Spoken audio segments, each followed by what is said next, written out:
நேர்களே, ஃபீபா நிலையம் தயாரித்து வழங்கும் தென்றல் நிகழ்ச்சிக்கு உங்களை வரவேற்கிறோம்.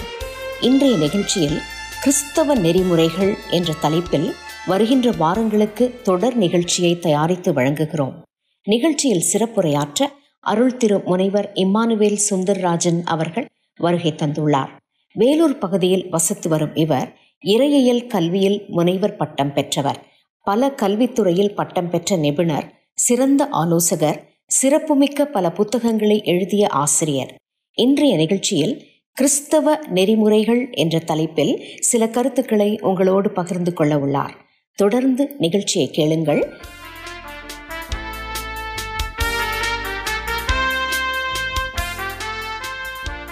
நட்பு பற்றி உங்களிடத்தில் பேச விரும்புகிறேன். நட்பு உன்னதமானது.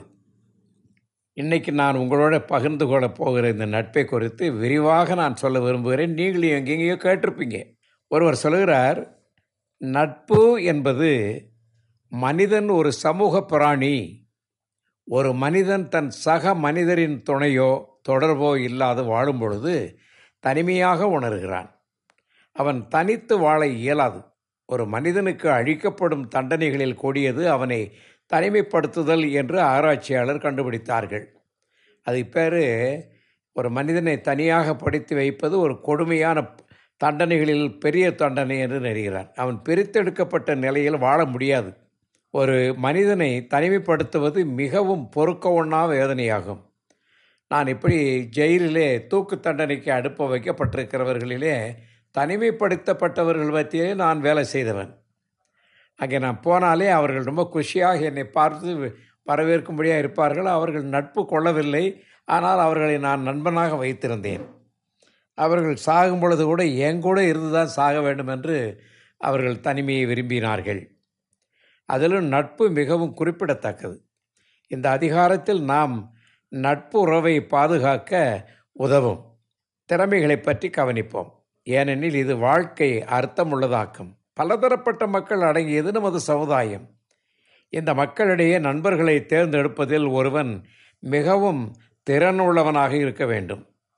பள்ளிகளில், அயலகத்தில், வேலைத்தளத்தில், கடைகளில், சிற்றுண்டி சாலைகளில், பிரயாணங்களின் போது மற்றெல்லா இடத்திலும் அநேக மக்களை நாம் சந்தித்து வருகிறோம்.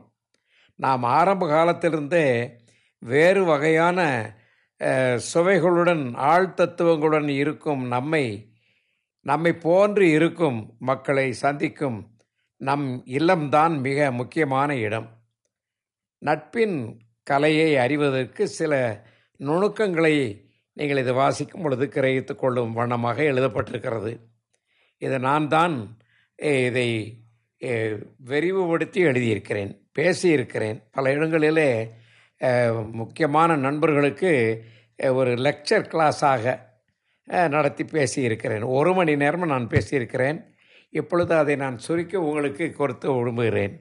உண்மையிலே நாம் நட்பு திறமை நம்முடைய சிறுபிராயத்தில் கீறல் படவோ திணறடிக்கப்பட்டோ இருக்கிறது என்று ஆழ்தத்துவ படிப்பினைகளின் மேதைகள் கருத்து தெரிவிக்கிறார்கள். ஒரு மனிதனுடைய நட்பு திறமையை சிறுபிள்ளையிலேயே பாதிக்கப்பட்டு அது க்ஷீணித்து போயிருக்குமானால் அது மூலமாக இவன் மற்றவரிடத்தில் பழகுகிறது நீங்கள் கண்டுகொள்ளலாம். பின்னர் நம்மில் சிலர் மற்றவர்களுடனான உறவில் இனம் புரியாமல் பாதிப்படைகிறோம். சிலர் நண்பர்கள் ஆவதில் உள்ள பயத்தால் பாதிக்கப்படுகிறோம். நண்பர்கள் என்றால் நீங்கள் உங்கள் சுய மதிப்பை இழந்து விடுவீர்கள் என்று கூட பொருள் அல்ல. இருப்பினும் மற்றொருவரோடு நெருங்கி இருக்கும்போது காயம்படத்தக்கதாகவும் இருக்கும். ஆயினும் உண்மையான நட்பில் வெளிப்படையான தன்மையும் உண்மைத்தன்மையும் இருக்கும். ஒருவனுக்கு நட்பை குறித்தான பயம் இருக்குமானால் அவன் தன்னையே எதையோ பார்த்து பயப்படுகிறான் என்று நாம் கேட்க வேண்டும்.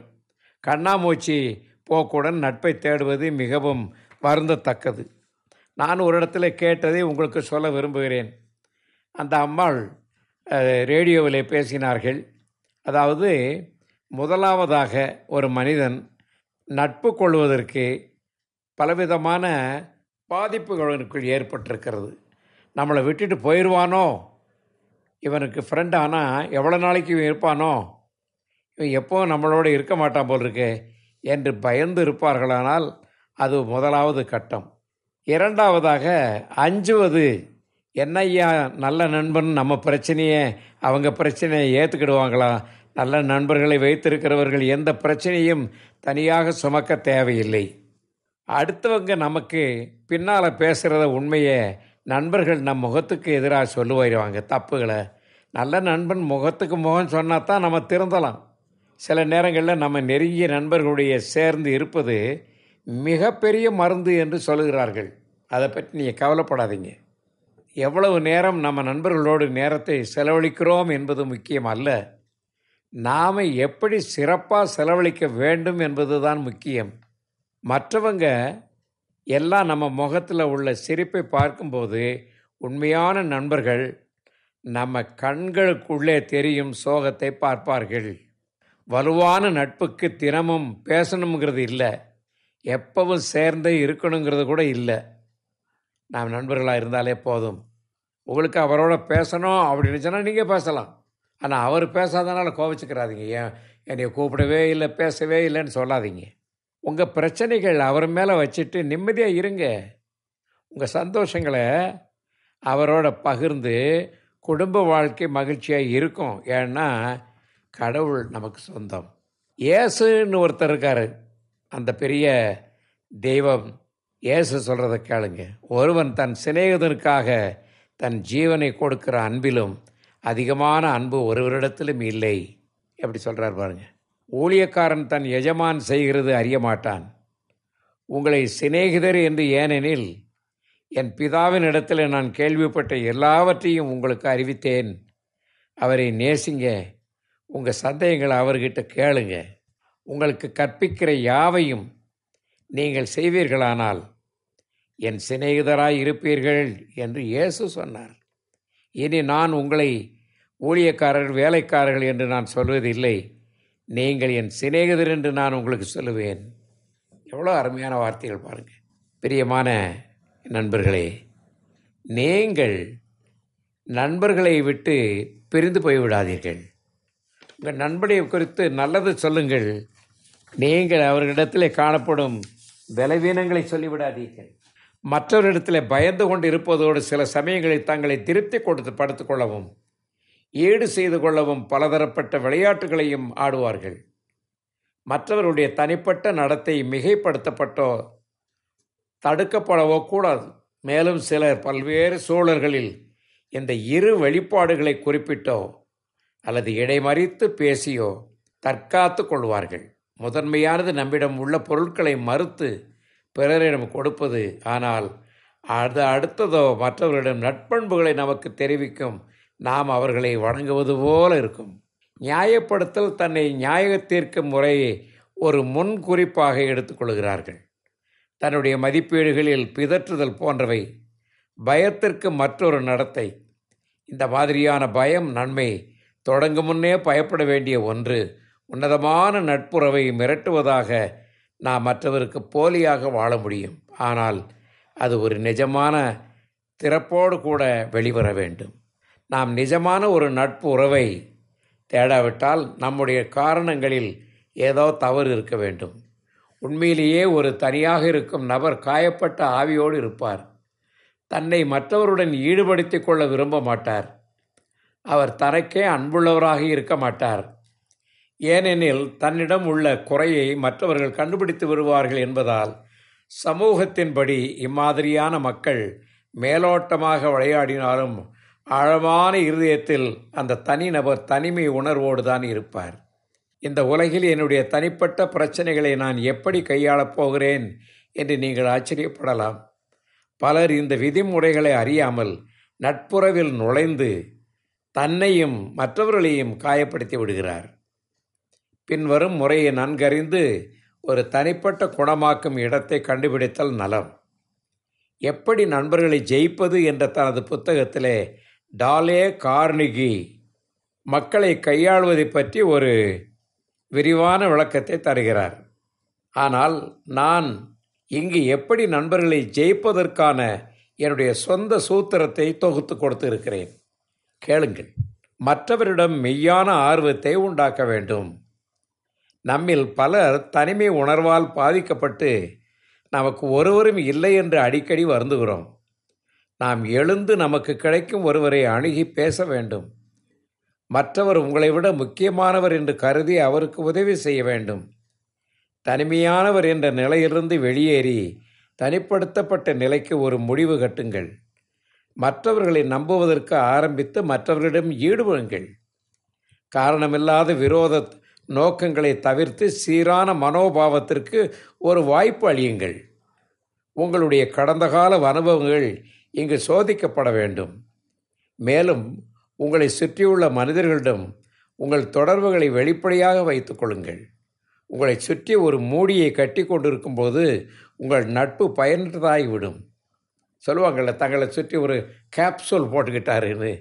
அநேக வேளைகளிலே சிலர் நிராகரிக்கிற, நியாயத்திற்கிற, விளக்குகிற சுவர்களை சுவர்களை கட்டிக்கொள்கிறார்கள். தங்களை சுற்றி ஒரு வால் கட்டிக்கிறது.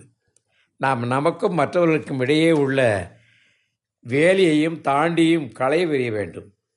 மற்றவர்களிடம் நாம் ஆர்வமுள்ளவர்களாக வேண்டுமென்றால் இந்த களைதல் ஒரு முழு மனதுடன் கூடிய முயற்சியாக இருக்க வேண்டும்.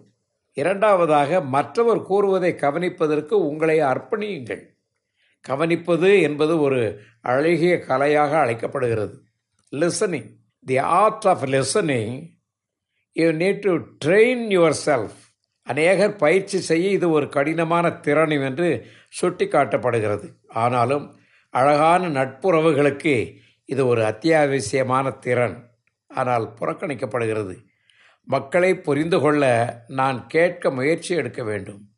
அவர்கள் சொல்லாததையும் அவர்கள் சொல்லவே முடியாமல் போனதையும் நாம் கேட்க வேண்டும் என்று ஜான் பவுல் என்ற ஒரு கத்தோலிக்க ஃபாதர், ஒரு சைக்காலஜிஸ்ட் கூறினார்.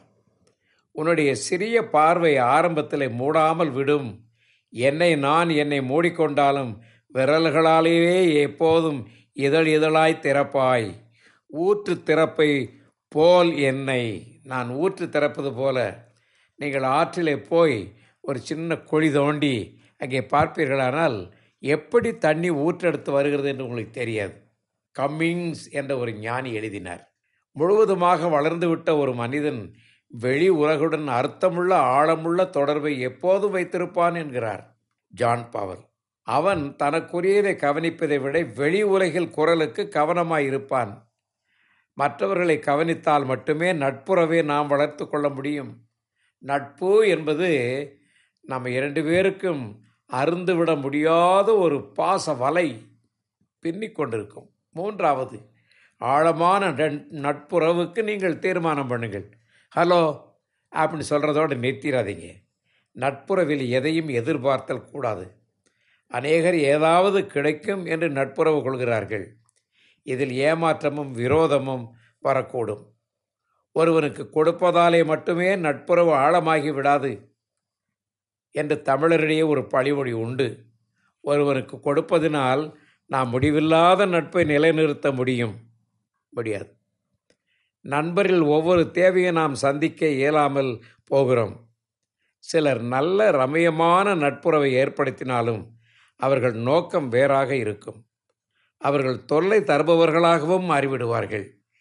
நீங்கள் அதிலேயே ஊறியும் போக வேண்டாம், உறிஞ்சவும் வேண்டாம். நட்புறவை ஆழப்படுத்துவதற்கு முதற்படி அதை விரிவாக்குவதாகும். நிஜமாகவே இந்த தீர்மானம் வாஸ்தவந்தானா? ஒரு தீர்மானத்தை விரிவாக்கு. தன்னை பிறரோடு உறவு கொள்ள முதலிடம் தன்னிடமே சூழ்ந்த உறவு முறை கடைசி வரையும் இந்த நட்புறவிற்காகவே யார் ஒருவர் மற்றவரோடு உறவாடும் போது தனிமையாக இனி என்றும் வாழ்வதில்லை. ஒருவர் ஃப்ரெண்டானால் அவர் நம்ம காசு கொண்டு வந்து கொடுக்கணும், இனிப்பு வாங்கிட்டு வந்து கொடுக்கணும், எப்போ பார்த்தாலும் நமக்கு என்ன காசு வேணும், யாருக்கு கடன் வச்சுருக்கேன்னு கேட்கணும். அப்படிலாம் நினச்சி யாரோடையும் நண்பனாக இருக்கணும். உங்கள் கஷ்டப்பட பூரா அந்த நண்பனிடத்தில் சொல்லலாம். ஆனால் அவனிடத்திலிருந்து அவன் உதவி செய்வான்னு எதிர்பார்க்காதீர்கள். அது நல்ல நட்புறவுக்கு அர்த்தம் அல்ல. நம்மை நாமவே ஒத்துக்கொள்ளும் ஒரு திறமைதான் ஒரு உறவு முறை கட்டுவதற்கு முக்கியமான ஆதார பொருளாக இருக்க முடியும். மேலும் நம்மை நிஜம் என்று பிறர் அறிந்து கொள்ளும் மனிதனாக இருக்க வேண்டும். நம்ம நிஜம் அப்படிங்கிறத இப்போ பார்த்தா இவர் நமக்கு ஒரு உதவியும் செய்ய மாட்டவருக்கு ஏமாத்துக்காரன், அது நட்பு அல்ல. 4வது, எப்போதுமே மற்றவரை முக்கியப்படுத்தி நடத்த வேண்டும். அவருக்கு என்ன தேவை இருக்கோ, அவருக்கு எதாவது செய்ய முடியுமா, அவர் என்னென்ன தேவைங்கிறது தெரிஞ்சு நாம் செய்வதற்கு நாம் தன்னை ஆயத்தப்படுத்தி கொள்ள வேண்டும். மக்கள் எப்போதுமே எல்லா வழிகளிலும் ஒருவரிலிருந்து ஒருவர் வித்தியாசப்படுகிறார்கள். நீங்கள் வேற, உங்கள் நண்பன் வேற. இதுதான் நட்புறவை ஊக்கம் ஊட்டுவதாகவும் உயிரோட்டம் உள்ளதாகவும் செய்கிறது. நண்பராக இருப்பதில் மூலைக்கல் நாம் பிறரை சமமாக நடத்துவதில் உள்ளது. பின்வரும் குறிப்பை வைத்து கொள்ளவும். உன்னை கருதுவது போன்று பிறரையும் கருத வேண்டும். உன்னுடைய நண்பரை பற்றி குறை கூறவோ பரிகசிக்கவோ கண்டனம் செய்யவோ வேண்டாம். உண்மையான முழு இருதயத்துடனான பாராட்டுதல்களை கொடு. உனக்கு என்னதான் தேவை இருந்தாலும் நண்பரின் ஆர்வத்தின் மீது பேசு. உன்னுடைய நண்பரை நீ முதல் மனிதனாக வை. ஒவ்வொரு சந்திப்பிலும் அவரே முக்கிய பொருளாக இருக்கட்டும். அவர் முக்கியமானவர் என்று தோன்றும்படி மிக உண்மையுடன் செய். உன்னுடைய ஆர்வம் நிஜமானதாக இருக்கட்டும். மேலும் பிரதிபகாரம் எதையும் பாராமல் மற்றவர்களை குறித்து பாராட்டும் போது உன் நண்பரை மிக முக்கியப்படுத்துவதில் கவனமாயிரு. 5வது, மற்றவர்கள் பலத்தையும் நற்குணத்தையும் வலியுறுத்துங்கள். மற்றவர்களின் பலத்தை பாராட்டுவதிலும் அவருடைய நற்குணங்களை மிகைப்படுத்துவதிலும் நாம் மிகுந்த கஞ்சித்தனம் உள்ளவர்கள் என்பதை நான் அடிக்கடி கண்டுபிடித்திருக்கிறேன். ஆனால் மற்றவர்களுடைய சிறிய குறையை மிகைப்படுத்துவதில் அக்கறை காட்டி அதை பற்றி பேசுகிறவர்களாயிருக்கிறோம். உங்களுடைய நண்பரின் சிறிய பலத்தையும் நீங்கள் ஊக்குவித்தால் நீங்கள் அவரை கட்டலாம். சிறிய நல்லெண்ணம் பெரிதான எண்ணமாக வளரலாம். ஒழுங்குமுறையோடு உண்மையான நேரான ஊக்குவித்தல் இருப்பின் நட்புறவை நீங்கள் விரிவாக்க வளர்க்கிறீர்கள். நீங்கள் உங்கள் நண்பரை ஊக்குவிப்பதால் அவரை விட மேலானவர் என்று நினைக்காமல் நீங்கள் ஒருக்கத்துடன் நட்புறவை வளர்க்கும் ஒருவர் என்று ஒரு அற்புதமான எண்ணத்தை கொடுங்கள். எந்த சூழ்நிலையிலும் உங்கள் நண்பரை சிறுமைப்படுத்த வேண்டாம். நாம் எவ்வளவு அதிகமாக ஒரு நண்பரின் பலவீனத்திலும் இயலாமையிலும் ஆலோசனை செய்கிறோமோ அவ்வளவு அதிகமாய் நாம் நட்புறவில் விரக்தி அடைந்து விடுகிறோம். நாம் நம்முடைய நண்பரின் பாரத்தை சுமப்பவராகும்போது நாம் என்ன செய்வது? நான் என் நண்பரின் இலக்காகிவிட்டேனே என்று முணுமுணுக்க தொடங்கி விடுகிறோம். நண்பரை விட நட்புறவின் முன்னேற்றத்தில் தான் வலியுறுத்தல் இருக்க வேண்டும். 6வது, நட்புறவின் விலை. அது என்ன விலை? நம்முடைய நேரத்தை கொடுத்தல், உண்மை நிலை, ஒப்புக்கொள்ளுதல், சகித்தல் ஆகிய பொருட்களின் கவலையே ஒரு கனி தருகின்ற நட்புறவிற்கு தேவை. பிரதியுபகாரமாக எதையும் எதிர்பார்க்காமல் ஒருவருக்கு மற்றவர் தன்னை தாராளமாக அளிப்பதே நட்புறவிற்கான அடிப்படை தேவை. ஒரு நண்பர் ஆவதற்கு எந்த விலையும் இல்லை, தவிர நண்பராக வேண்டும் என்ற விருப்பம்தான். ஒரு மனிதனாவதற்கு எந்த விலையும் இல்லை, ஆனால் ஒரு முழுமையான மனிதனாவதற்கு அதிக விலையாகும். நாம் ஒவ்வொருவரும் நம்முடைய தன்னலத்தை தியாகம் செய்தால் நாம் ஒருவருக்கு இனிமையான நண்பராக முடியும். ஆகவே நாம் நண்பர்களாயிருப்போம். நட்புறவின் அனுகூலம். தேற்றுபவராக வேண்டுமானால் ஒருவர் தன்னையே தேற்ற வேண்டும். யாருக்கு ஆறுதல் வேண்டுமோ மற்றவரை தேற்ற ஆரம்பியுங்கள். நீங்கள் ஆறுதல் பெற்றவராக உங்களை தேற்றிக்கொள்ள யாருக்கு உற்சாகம் வேண்டுமோ மற்றவரை உற்சாகமூட்ட ஆரம்பியுங்கள். நீங்கள் ஒரு கருவியாக மாறி உங்களை உற்சாகப்படுத்தி கொள்ள யாருக்கு அன்பு கூற வேண்டுமோ மற்றவரை நிஜமாக அன்பு கூற ஆரம்பியுங்கள். நீங்கள் உங்களையே அன்பு கூறுகிறவராக ஆக யாருக்கு வாழ்க்கையில் அனுபவம் தேவையோ அர்த்தமுள்ள நட்புறவை ஆரம்பியுங்கள். நீங்கள் உங்கள் வாழ்வை இங்கேயே சிறப்பிக்கட்டும். ரிக்ஸ் என்ற என்னுடைய நண்பர் இது கூறின வார்த்தைகள். நண்பர் வேண்டாதவர் யாருமே இல்லை. 20 வருடங்களாக திருமணமான தம்பதியர் வாழ்க்கையில் விரக்தியுற்று சட்ட நீதிமன்றத்தில் விவாகரத்து கோரினார்கள். ஒரு அர்த்தமுள்ள நட்புறவே அவர்களிடையில் இதுவரை இல்லை என்பதே அதற்கு கொடுக்கப்பட்ட காரணம். நம் வாழ்வு மேலும் அர்த்தமுள்ளதாக மாற நாம் ஒவ்வொருவரும் நட்புறவு என்னும் கலையை பழகிக்கொள்வது அவசியம். என்னிடத்தில் தங்களுடைய திருமண வாழ்வு கசந்து விட்டது, நாங்கள் விடுதலை பெற்று பிரிவு போகிறோம் என்கின்றவர்கள் வந்திருக்கிறார்கள். அவர்களிடத்திலே நான் அவர்களுக்கு தெளிவுபடுத்தி விளக்கி காண்பித்து உங்களில் உள்ள தன்மைகளை சொல்லின். என்ன சொன்னேன்? இந்த ஆண்மகன் தன் மனைவியை காதலித்தான், நேசித்தான், அவளுக்காக என்ன வேணாலும் செய்வான். அவன் பிந்திப்போனால் இவள் கோபப்பட்டு அவனை திட்டுவாள், அதற்கெல்லாம் அவன் சிரித்து கொள்வான். அப்படிப்பட்டு இருந்தவர்கள் நாம் கல்யாணம் செய்தால் நல்லா இருக்கும் என்று நினைத்து கல்யாணம் செய்து அவர்கள் 10 வருஷம் சண்டையே போட்டு கொண்டிருந்தார்கள். கல்யாணத்திற்கு அப்புறம் நான் கேள்விப்பட்டேன், நீங்கள் ஒருவரை ஒருவர் நேசிக்கவில்லை, காதலிக்கவில்லை, நீங்கள் சுயநலமாக அவரிடத்தில் சுயநலத்துக்கு நான் நேசித்தீர்கள் என்று தெரிகிறது. நீங்கள் அவரை கஷ்டப்படுத்தி நேசிக்க வைத்திருக்கிறீர்கள் என்று தெரிகிறது. இவைகளெல்லாம் விளக்கி காண்பித்தவர் 2 பேரும் வெட்கமடைந்தார்கள். நான் ஒரு சுயநலவாதி, இவரிடத்தில் இரவில் படுக்கிறது கூட நான் இல்லை, ஆகவே நான் தள்ளியே படுத்து என் வாழ்க்கையை நடத்திவிட்டு எங்களுக்கு குழந்தையே பிறக்கவில்லை. இப்பொழுது நாங்கள் நல்ல வேளைக்கு நம்ம குழந்தை பிறக்கலை என்று சொல்லிக்கொண்டோம்.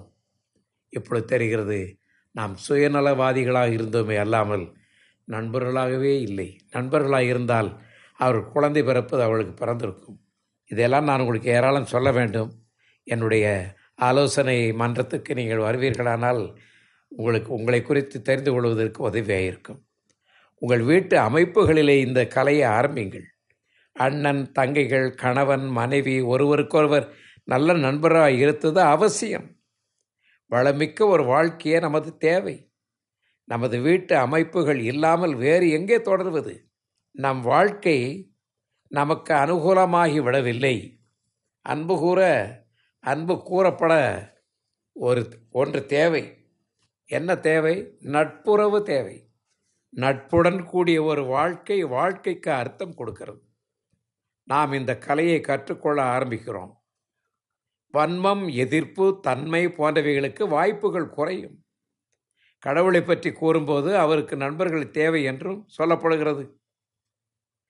எனவே அவர் இந்த உலகத்தை நேசித்தபடியினால் தன்னுடைய ஒரே பேரான குமாரன் இந்த உலகத்தில் மக்கள் தன்னுடைய நண்பர் ஆவார்கள் என்று எண்ணி இந்த உலகத்திற்கு கொடுத்தார்.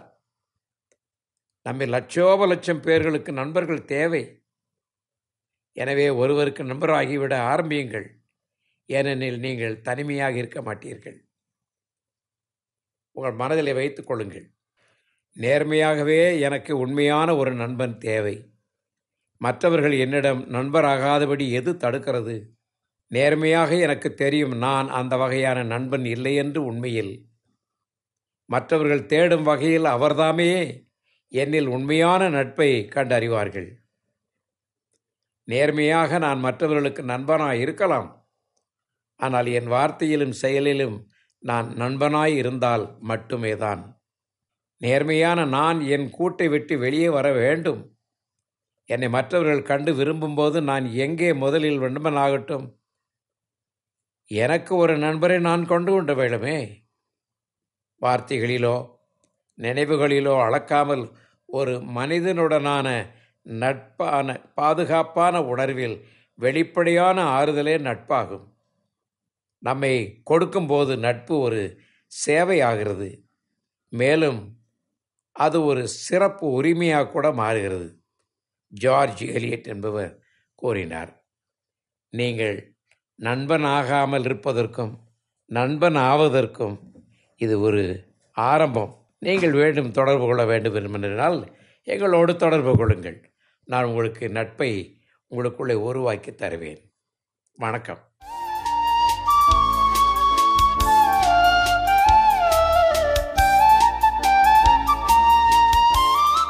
நேயர்களே, இந்த நிகழ்ச்சியை பற்றிய உங்கள் கருத்துக்களை கமெண்ட் பாக்ஸில் பதிவு செய்யுமாறு கேட்டுக்கொள்கிறோம். மேலும் டிஸ்கிரிப்ஷனில் உள்ள இமெயில் மற்றும் தொலைபேசி எண்ணிற்கு தொடர்பு கொள்ளவும். மீண்டும் மற்றும் ஒரு நிகழ்ச்சியில் உங்களை சந்திக்கும் வரை வாழ்த்தி உங்களிடமிருந்து விடை பெற்றுக் கொள்கிறோம். வணக்கம் நேயர்களே.